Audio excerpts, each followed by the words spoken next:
كيفكن صبايا؟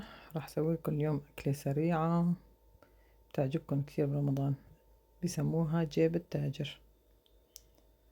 عنا هون بصلة بنقليها، بنحط عليها صدر دجاج مقطع، بنقلبها، بنحط لها البهارات. هي عبارة عن فليفلة، كركم، وكزبرة، وفلفل احمر وفلفل اصفر. هذا الشي اختياري، فيكن تحطوه فيكن ما تحطوه كمان. بنقلبها لحتى تستوي.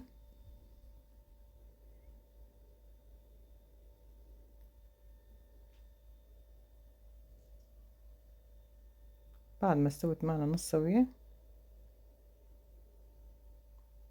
بنضيف عليها جبنة الكريمة، أي نوع جبنة بنضيفها عليها، بنحط لها معلقة مايونيز. هيك 10 دقايق وبتصير معنا جاهزة.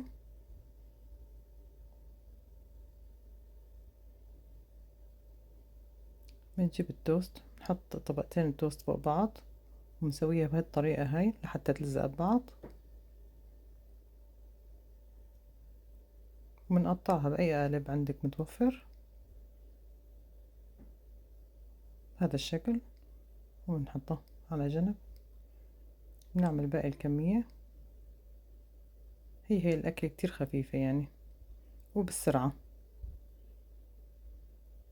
بنقطع بهالشكل. بنحط هون البيض، عنا بيضتين تقريبا، حطيت لها فلفل وملح بقسماط. بنغطى بالبيض أول شي، بعدين بالبقسماط. هيك لتخلص كل الكمية معنا.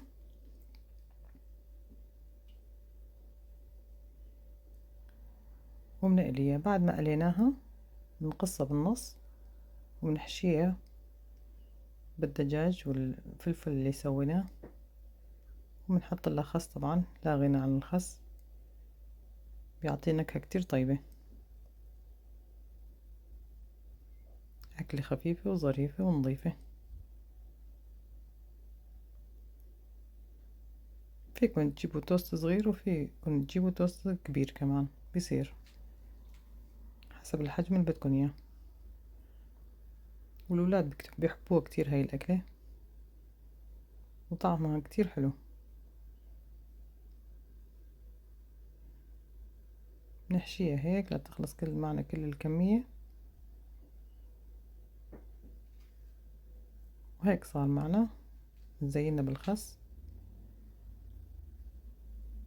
وصحتين وعافية يا رب.